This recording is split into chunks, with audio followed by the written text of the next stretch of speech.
don't smoke weed, I just like the look. It's nice to do that in a huge room with a full audience because it means you've all looked at me and gone, definitely smells.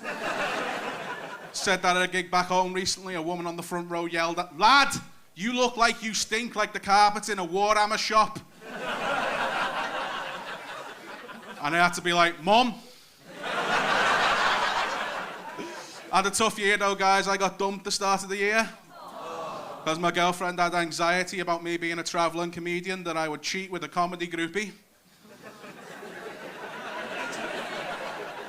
I hope you all die alone as well. First of all, I've looked, there aren't any. And the only groups of women that ever ask me questions after gigs are hen parties. 9 times out of 10, that question is, hey mate, take us to Hogwarts.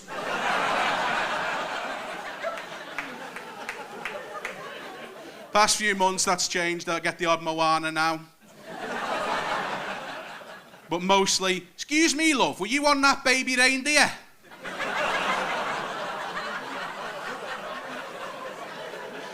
Messed me up, that breakup, though. I had to move back in with my nan and granddad, and it sent me spiralling into a depression. It affected things I didn't see coming, like it ruined video games for me.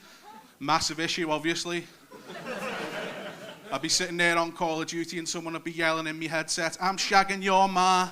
And I'd be like, everyone's got someone, haven't they?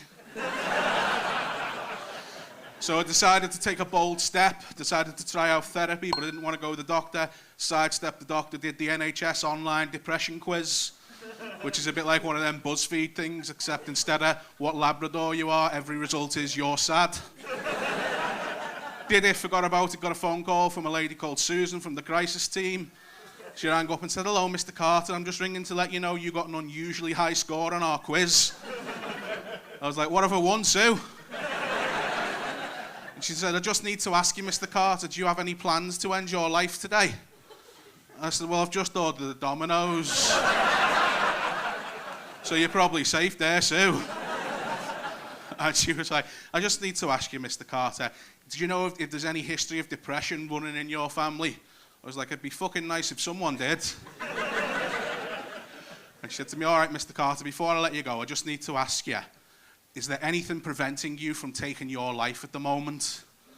And I said, the lack of a load-bearing beam in my house.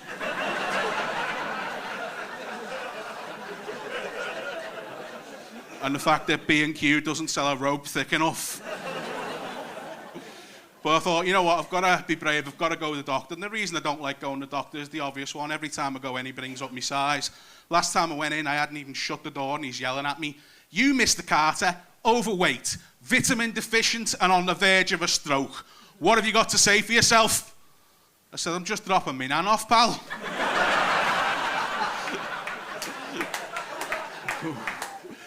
That finished a bit earlier than I thought it would.